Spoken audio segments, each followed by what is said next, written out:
Dennis is a talented architect. He's designed a unique skyscraper, and right now, the construction works are starting. His boss asked Dennis to show around a group of specialists from a competitor company. The only condition was that they weren't allowed to take any photos. Dennis did as he was told, but when the group was going to leave, he asked security to detain one man.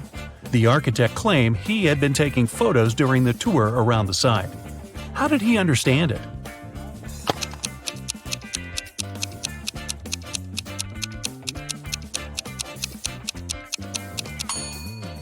The man was carrying an umbrella. He kept pointing it at different objects, asking lots of questions.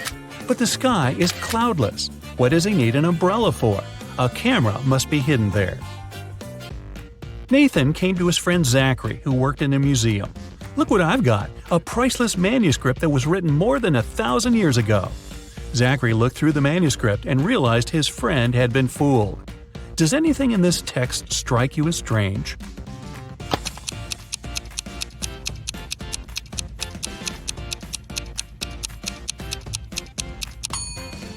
If we talk about the dates before the Common Era, they should be in reverse order.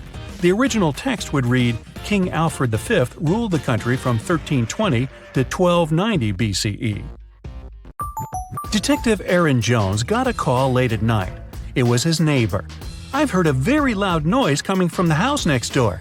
I'm afraid to go there to investigate alone, but what if something has happened?" When Aaron and his neighbor arrived at the place, they saw the entrance door open. They ran inside and found the house owner, Mr. Anderson, on the floor of his bedroom, tied and moaning in pain. He said he had been in bed reading a book, and then a man in a black mask broke into his room and hit him on the head. Then he tied Mr. Anderson, took all his money and other valuables, and disappeared. Detective Jones didn't believe the man. Why?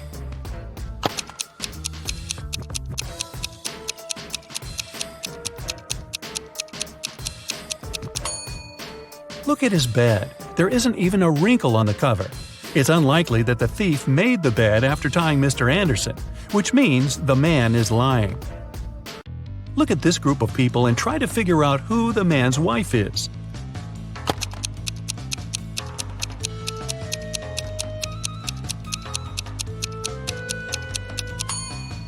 It's the woman in purple. Both she and the biker are wearing matching wedding rings. Joan took part in an experiment, testing her logical thinking and analytical skills. She had to crack riddles to get to the next level. Right now, the girl is locked in a small room. The door will open automatically once she figures out the riddle written on a piece of paper. Which principle is this sequence based on? 8549176320.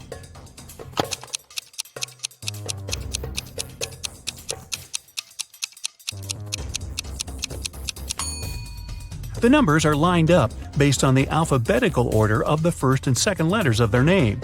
8, 5, 4, 9, and so on. Joan managed to get out of the room and is ready for the next task. This time, the girl needs to join all the blue points on the screen, but she's allowed to use only 3 lines. How can she do it?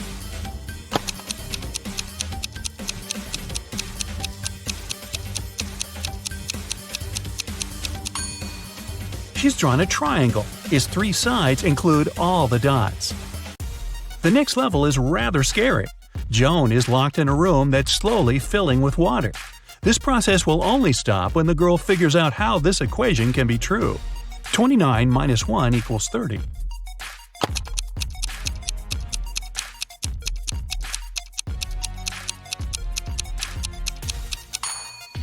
Even under these stressful conditions, Joan managed to crack the puzzle. She replaced the numbers with the Roman numerals. XXIX minus I equals XXX. Then she removed the 1 I from 29 XXIX and got 30 XXX. Wow, this was a riddle with a lot of excess. And finally, Joan is given the last test. She needs to figure out which object is the odd one and doesn't belong to the group. Can you do the same?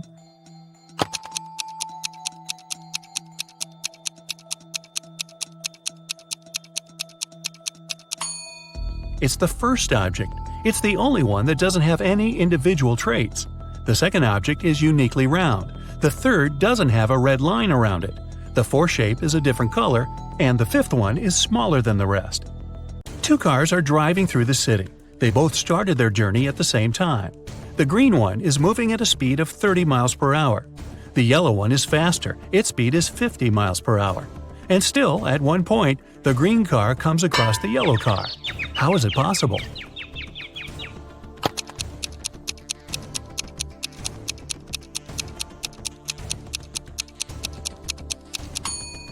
Well, the cars were traveling in opposite directions. Look at this teenager and two women behind his back. Who is his real teacher?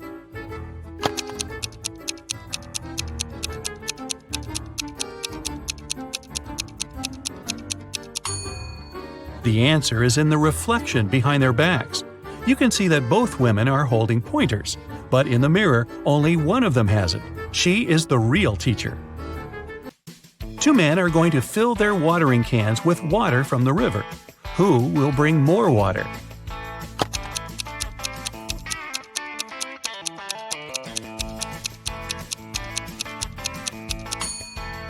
The spout of the older man's watering can is situated lower than the spout of the other man's can, and the level of water can't be higher than the spout. It means the younger man will bring more water.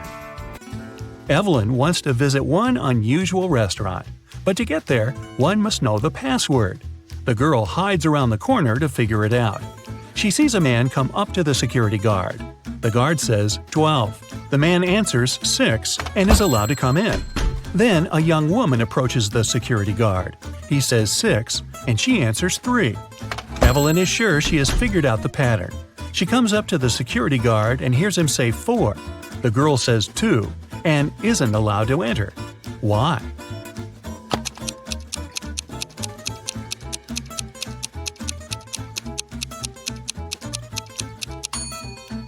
The password is always different. It's the number of letters in the word the security guard says. Like the word 12 has 6 letters. That's why Evelyn should have answered 4. A manager of the most luxurious sea resort in the area called the police. She said someone had stolen a set of very expensive monogrammed bed linen. 3 guests left the hotel that morning: Mr. Sam Taylor, Mrs. Amanda Martin, and Mr. Michael Smith. The police detained one of the guests and indeed found the bed linen in their suitcase. How did the detectives figure out which person was the thief?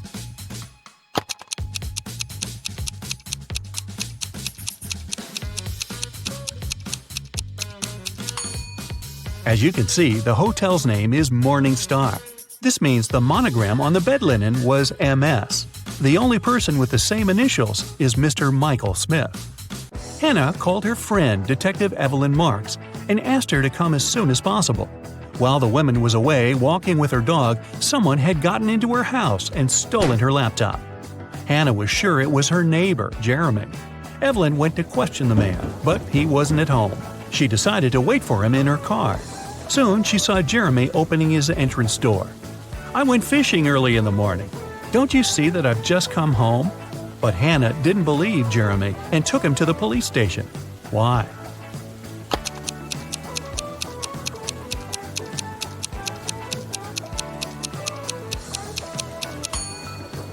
The guy was wearing white sneakers, but it's been raining since early morning. If he was out fishing, how can his shoes look so clean? Detective Jacob Robinson was spending his vacation in the mountains. One morning, he found out someone had stolen a big sum of money from the owner of the hotel where he was staying. Jacob offered the man his help and questioned all the hotel guests. Emma said, "I felt unwell and spent all the evening in my room." Lewis explained to the detective that he had only arrived at 2 a.m. and had gone straight to bed. And Simon said, "I've got friends living here in the village. I went to visit them and returned in the morning, just an hour ago." Detective Robinson immediately realized who was guilty. Do you know it?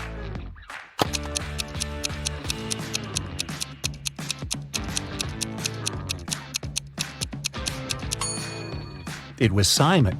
Look at the snow around the hotel. It looks untouched with no footprints whatsoever. Then how did Simon get back from the village? Mrs. Williamson told her daughter Maya she wasn't allowed to see her boyfriend Luke until she prepared for her exam. After that, the woman went shopping. When she was coming back, she spotted Luke, who was walking along the street. When Mrs. Williamson returned home, she immediately realized Maya had seen her boyfriend. How did the woman figure it out?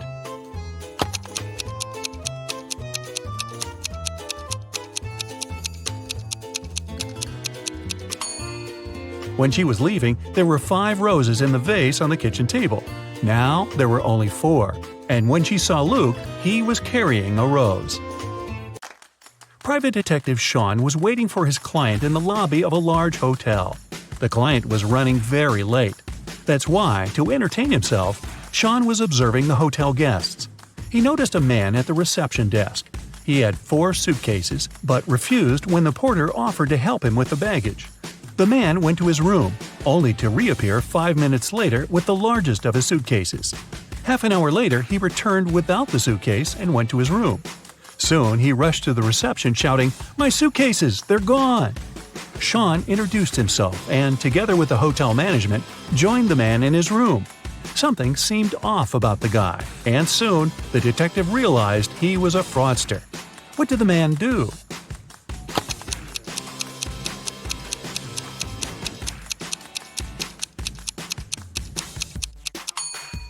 Each of his suitcases was smaller than the previous one. The man packed all of them into the largest suitcase and left with it. And then he pretended someone had stolen his things. Detective Taylor was chasing a dangerous criminal. Suddenly, the man entered a hospital, but there are hundreds of rooms there. Luckily, it was raining, and the criminal left footprints on the floor. The detective followed them and got into a small room. There were 3 people there. All of them were covered in bandages from head to toe. But one of them was a fake patient. Who?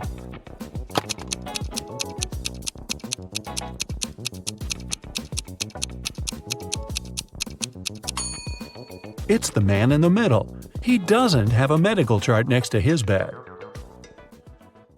Alright, you super sleuth. In this detective challenge, there are 3 levels. Each next riddle is trickier than the previous one. Aha! To get to the end and find out your results, you'll need to concentrate hard and use all your detective skills. Level 1. Anthony lives in the south of town, 20 minutes away from college. Mark's house is in the north and a bit closer, just 10 minutes away. Their lectures start at the same time, and the guys always meet in the park on the way to their classes. Who's usually further from the college building when it happens?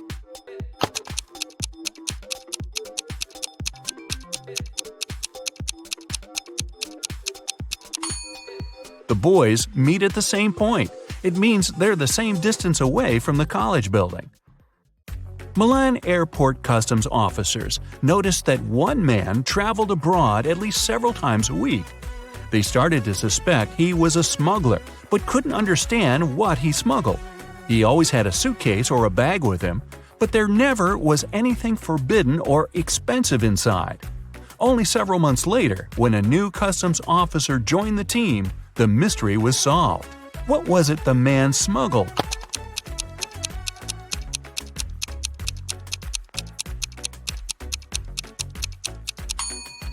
He smuggled designer suitcases and bags.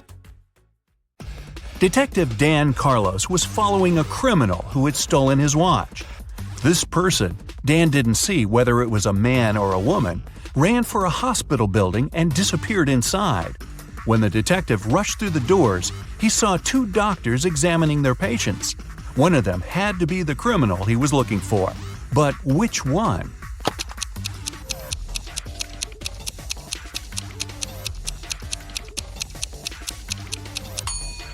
It's the woman on the left. Her stethoscope earpieces aren't in her ears. Emily had passed a difficult test with flying colors. But for some inexplicable reason, her professor's sure the girl cheated. After arguing for a while, they come to an agreement. If Emily solves one riddle her teacher will give her, she'll get to keep her high mark. On the piece of paper the professor hands her, there's just one word: house. The girl doesn't need much time to figure out the answer. What is it?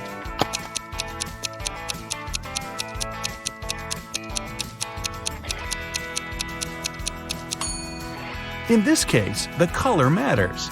The answer is greenhouse. Little Adam knew his older brother Philip got some money for his birthday.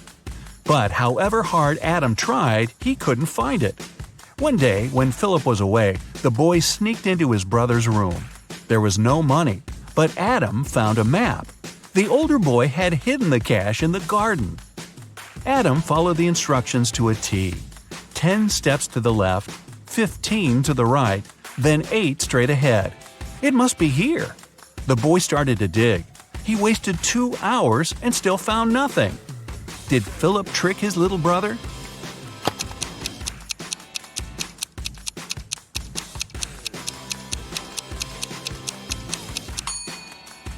Adam's steps were much smaller than his brother's. That's why he was digging in the wrong place. Level 2. It was the middle of a working day, and Helen was in her office. Suddenly, her home security system informed her there was someone inside. The woman called the police. She was sure the intruder had been sent by her competitors. She thought he was after the memory card with the information about her new project. When the police arrived, there was indeed a man in the house. They searched him but found no memory card. He couldn't have swallowed it. Then, where was the card?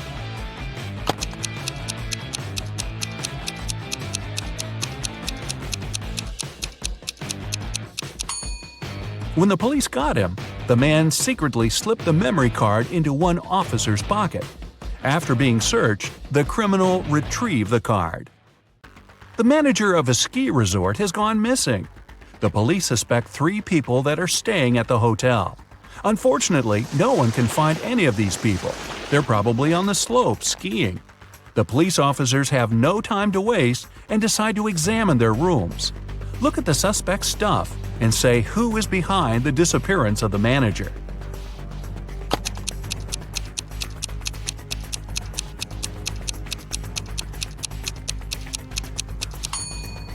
It's Joe. He's the only one who doesn't have warm clothes or winter sports gear and equipment. It means he didn't come to the resort to have some fun. Jason, a rich traveler, stayed in a small but expensive hotel at the seaside. During a severe storm with gale-force winds, there was a blackout. The whole area was plunged into darkness. People stayed without electricity for at least 2 hours. The problem was finally solved. But Jason discovered that during the commotion, someone had taken his wallet with tons of cash and all his credit cards. The police arrived and questioned the people who had been in the hotel at that time.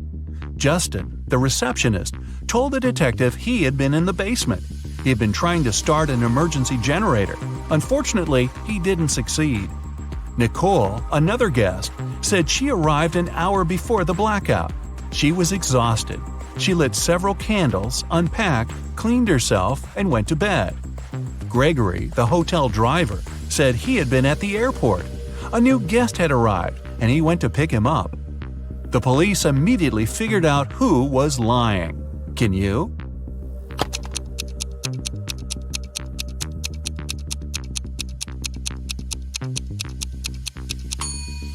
The blackout was caused by a bad storm, and planes don't fly in such windy weather.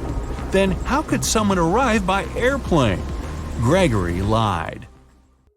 In the 22nd century, robots live among people, and it's nothing out of the ordinary. But sometimes they resemble people so much it makes detective work way harder. Like this time. Eric Blank, an experienced police officer, has to figure out which of the 3 suspects is guilty of identity theft. He knows for sure the culprit is a robot. But who isn't human?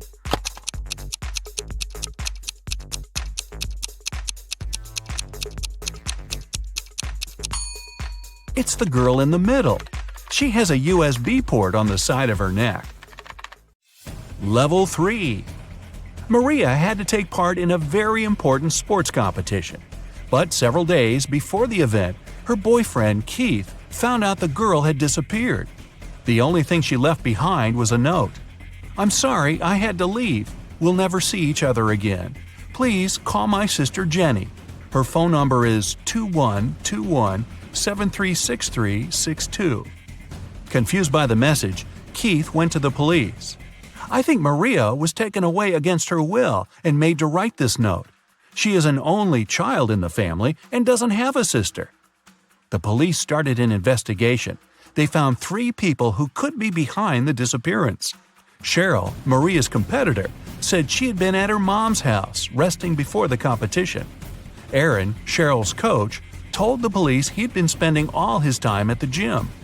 And Kyle, Maria's coach, said he had felt unwell and stayed in bed. Who knows something about Maria's whereabouts?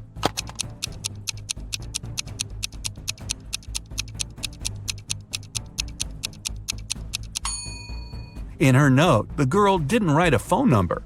This way, she encoded the criminal's name, Aaron. Boy, who needs a coach like that? Janet had a dream. She wanted to become her professor's assistant. The man was a famous and talented scientist. The man knew she was a smart girl. But before offering her the position, he decided to put her to the test. The professor took her to a house with 2 rooms, completely isolated from each other. In one room, there were 3 switches. In the other room, there were 3 light bulbs. Janet had to stay in the room with the switches. She was allowed to go to the other room only once. She had to understand which switch was connected to each of the bulbs. The girl managed to solve this task. How did she do it?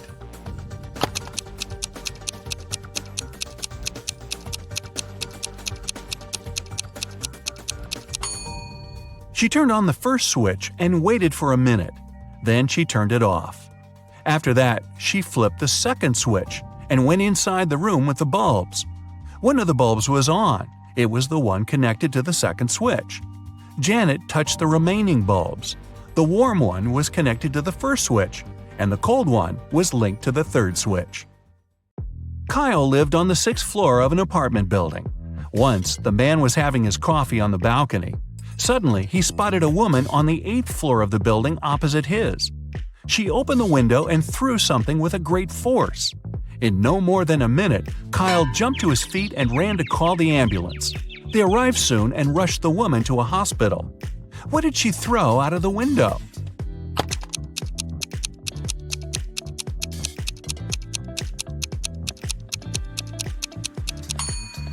It was a boomerang. Hey, I didn't say all these people were smart. Do you feel like cracking another rebus puzzle, this time a more difficult one? Take a look at this. What does it mean?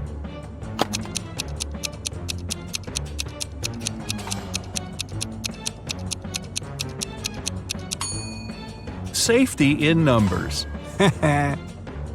If you've managed to get through the first level, you have better logical skills than many other people. Watching more detective movies can make your observation skills sharper. If you've left behind 2 levels, congrats! You must have strong analytical thinking skills. Just pay a bit more attention to details. If you've passed all 3 levels, wow, way to go! Very few people can get to this point. You must be the one people ask for advice in tricky situations, because you can find a solution to any problem. Elsa was 17 years old the day before yesterday. Next year, she'll turn 20. Yay. How come?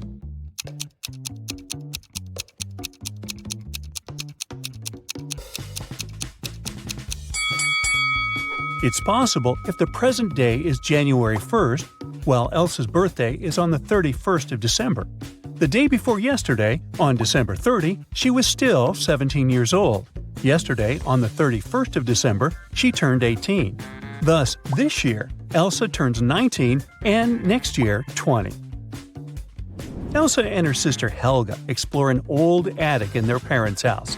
It's very dark and dirty. After that, they go downstairs to have some lunch.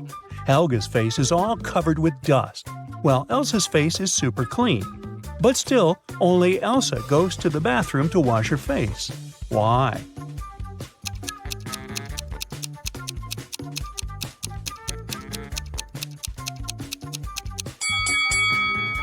Elsa noticed that her sister's face was dirty, so she thought her face must be dirty too.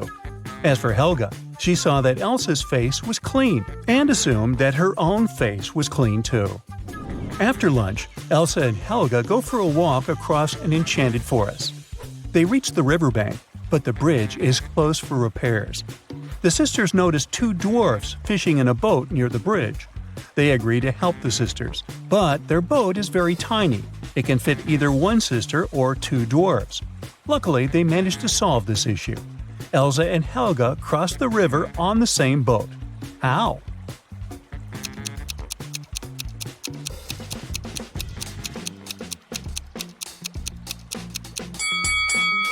Well, first of all, one of the dwarfs brought his fellow on the opposite bank. Then he headed back for the sisters alone. Helga got into the boat and crossed the river. She gave the second dwarf the boat, and he returned to the opposite bank. He picked his fellow dwarf and brought him to Helga. Then one of the dwarfs swam to Elsa and passed the boat to her. She crossed the river and joined Helga, and finally, the second dwarf returned to his fellow. Helga and Elsa keep on walking and get lost in the forest. There are 3 roads to the nearest town. The first route is filled with mutant plants which feed on humans. The second path leads through an ice cave with a hungry dragon frozen inside a huge ice cube. The third route leads through a village of fairies. Their magic makes humans lose their minds. Which way is safe?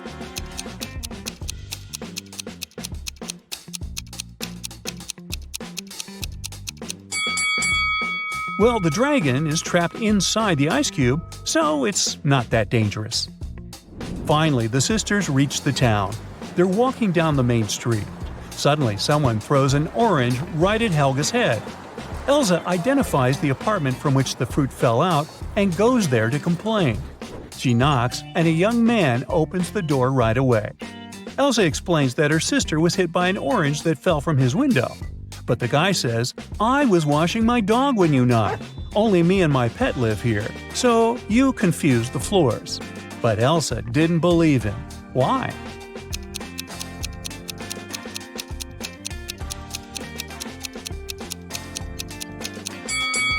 According to the man, he was bathing his only pet, but the dog's hair is dry. Therefore, his story is fake. Elsa and Helga enter the local home decor shop. Helga takes a picture of her sister standing in front of the mirror. Can you spot anything odd in this photo?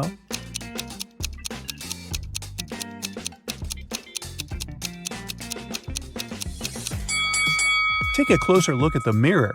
Elsa's hands are reflected wrong, as well as the sale poster behind her. She must be a vampire.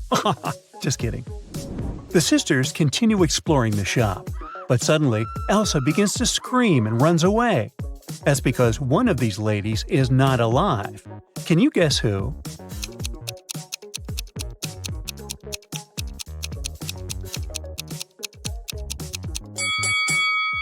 The first woman is an ordinary human. There's a mirror behind her. The third lady has a painting of herself in the background. And the second lady, who's looking over her shoulder, is a phantom. Her reflection in the mirror doesn't match the reality. Elsa decides to hide in a building nearby. Surprise! It's a pet shop. Elsa wanders around it and spots one weird detail. Can you see it too?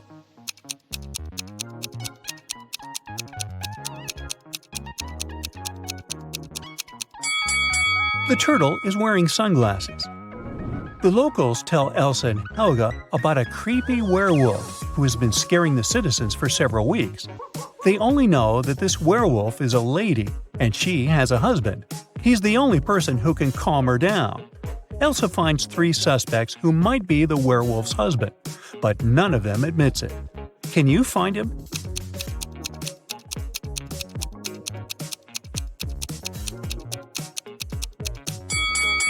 He's the second guy. There are suspicious brownish hairs on his clothes, although his own hair is blonde. The next day, Helga has a birthday party. Elsa goes to the bakery to purchase a cake for her. She's late, so she rushes over and bumps into a waiter. Elsa hits her head and forgets what cake Helga asked her to buy. She remembers just 3 things. It shouldn't have any green elements, the cake frosting shouldn't include more than 1 color, and it must have at least 1 berry. Can you help Elsa find the correct cake?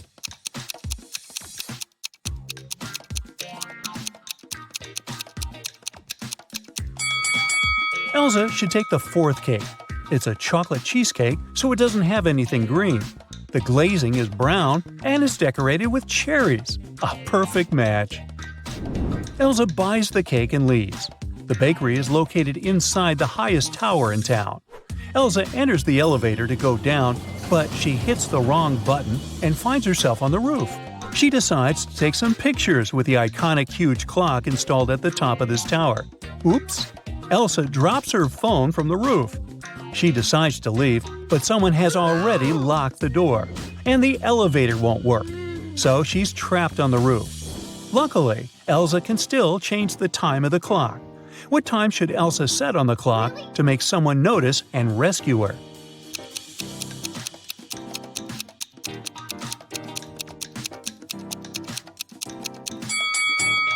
If she sets 5:05 on the clock, it'll look like an SOS signal. Finally, Elsa escapes from the tower and heads to the parking lot. Here's her car.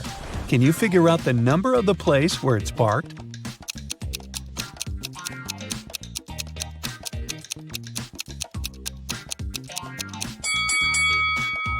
'87. Elsa arrives home. Helga shows her vacation photos sent by her new boyfriend, Kyle. In this case, you can see Kyle, his friend Bob, and a humanoid robot, Neo. Neo is standing next to Bob. A person wearing the yellow mask is not a man. What color is Kyle's mask?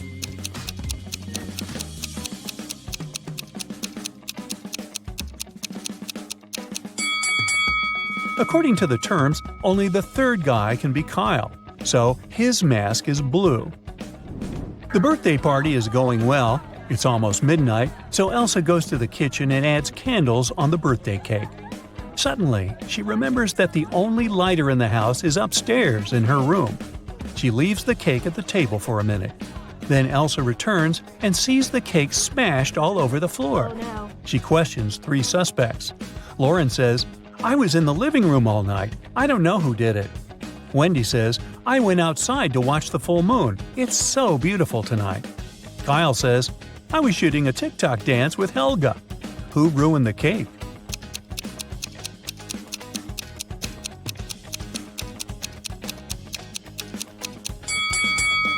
Wendy. Take a look out the window. The moon is not full. Busted. The next morning, Helga wakes up earlier than Elsa and checks her feed.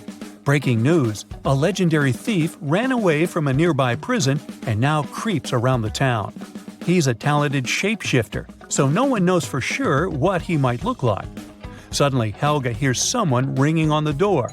She opens and faces 2 guys who introduce themselves. Bob is a gardener from a nearby park, and Peter is a garbage man. Both guys want to use a bathroom, so they ask Helga to let them in. But only one of them is safe to invite over. Can you guess who?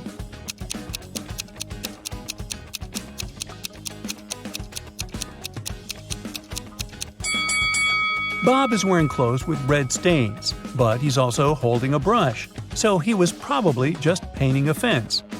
Let's take a closer look at Peter's facial hair. One mustache has come unglued. It's fake. So he must be the runaway criminal from the news.